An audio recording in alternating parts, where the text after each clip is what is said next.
Notícias.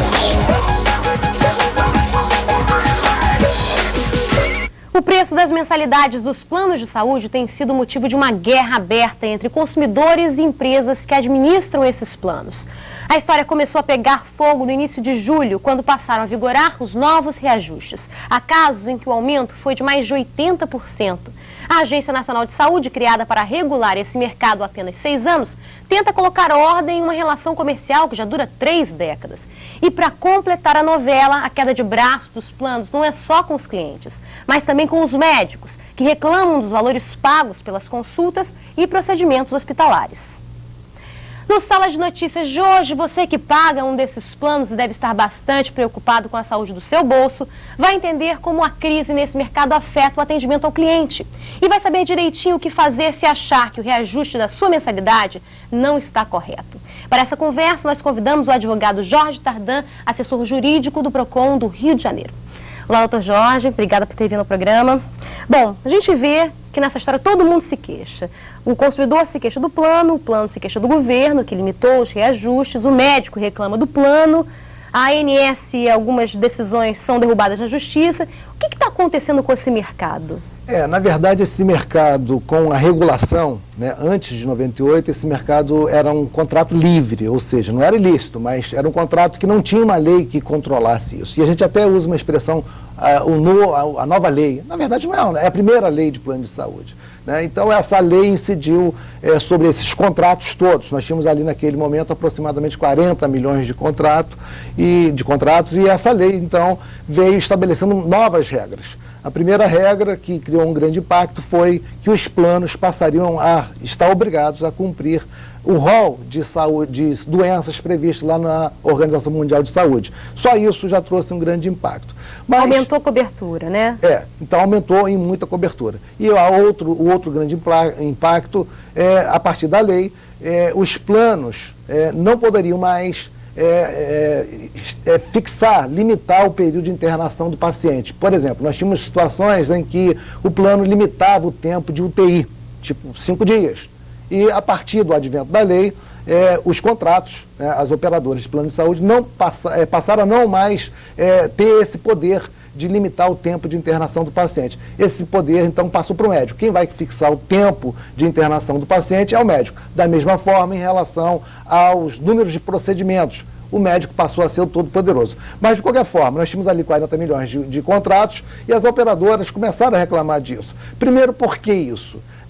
Nós temos a Constituição Federal que assegura que a lei não pode modificar o ato jurídico perfeito. Essa foi uma grande questão. E a lei também, nova, não pode modificar o direito adquirido. E foi exatamente em cima disso que os planos entraram com essas ações judiciais e que acabaram ganhando esse direito da lei 9656, que é exatamente a lei que regula os planos de saúde, não incidir sobre os contratos anteriores a ela. Mas só que nesta confusão toda, a lei saiu em 98 e no dia seguinte que essa lei veio ao mundo, nós já tivemos medida provisória. E hoje nós já temos 44 medidas provisórias alterando modificando essa lei. É uma lei. grande confusão. Então, mas aconteceu o seguinte, mas mesmo assim, aproximadamente 20 milhões migraram. Então nós temos hoje uma situação, metade desses 40 milhões de consumidores estão sujeitos às regras do contrato, segundo a norma 9656,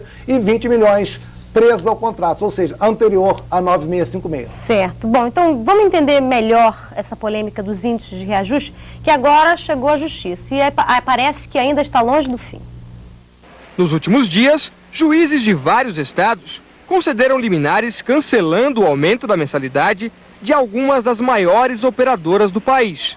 A origem do problema está nos contratos antigos, firmados antes de 99. De acordo com as seguradoras, com a decisão do Supremo Tribunal Federal, em agosto do ano passado, o reajuste desses contratos não precisa mais seguir o índice determinado pelo governo, que este ano é de 11,75%.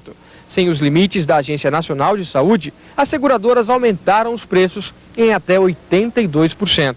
As seguradoras argumentam que o reajuste do preço é para compensar o aumento dos custos, que teriam subido mais do que a inflação nos últimos anos. Quer dizer, quem tem o contrato que foi firmado antes de 99, precisa ler direitinho para ver o que está escrito, qual é o índice que foi aplicado. Não é isso? É preciso então, ler. Aqui que o consumidor tem que estar atento na hora de ler esse contrato. Ele precisa observar qual é o índice que fixa o reajuste do aniversário lá do contrato. Mas isso também não é fácil, né? Porque nós temos algumas situações em que diz lá que a variação do custo do plano de saúde será de acordo com a variação do custo médico no período.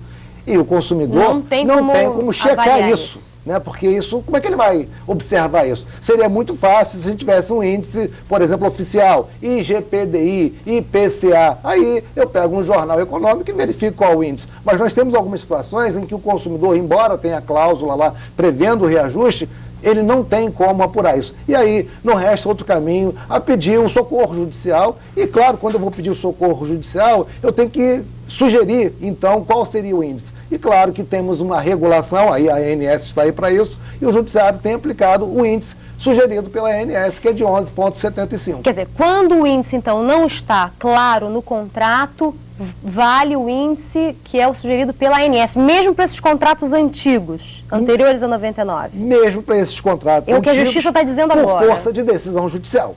Tá, né? Ok. Mas então, digamos, o consumidor recebeu lá o seu carnezinho do plano de saúde com um reajuste de 53%, um exemplo. Ele não concorda. E aí ele faz o quê? Imediatamente ele faz o quê? Ele quer pagar, recorre a quem? Entra na justiça, faz o quê?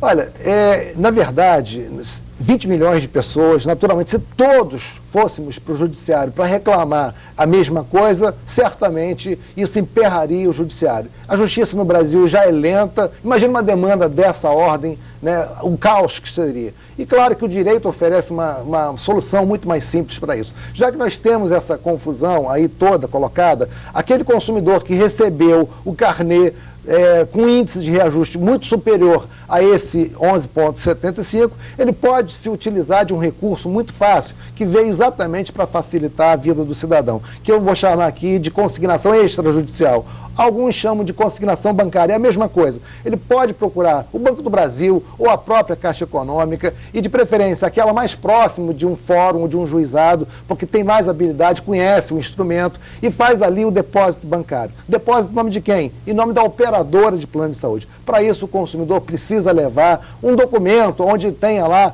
o número do CNPJ da empresa, o endereço, e o banco, então, oficial, vai abrir esta conta em nome do plano de saúde e vai notificar o plano de saúde que depositou na conta corrente número tal, endereço tal, agência, tudo bonitinho, e essa comunicação de forma inequívoca será então encaminhada ao plano de saúde. A partir dali o consumidor está mais tranquilo, porque ele pagou.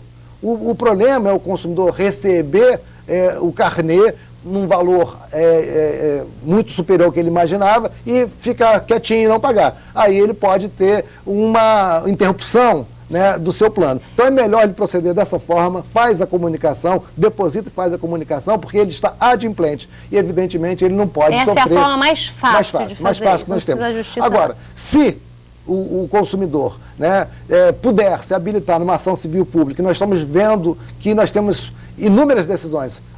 Até hoje, por volta de 12 horas, nós já tínhamos notícias de pelo menos 11 liminares Brasil afora concedendo exatamente todas esse reajuste de 11,75. Certo. Agora, se o consumidor que estiver nesse processo precisar de uma internação e for retalhado pelo plano, o plano disser, não, eu não vou autorizar a sua internação porque você não pagou lá o reajuste que eu impus para você.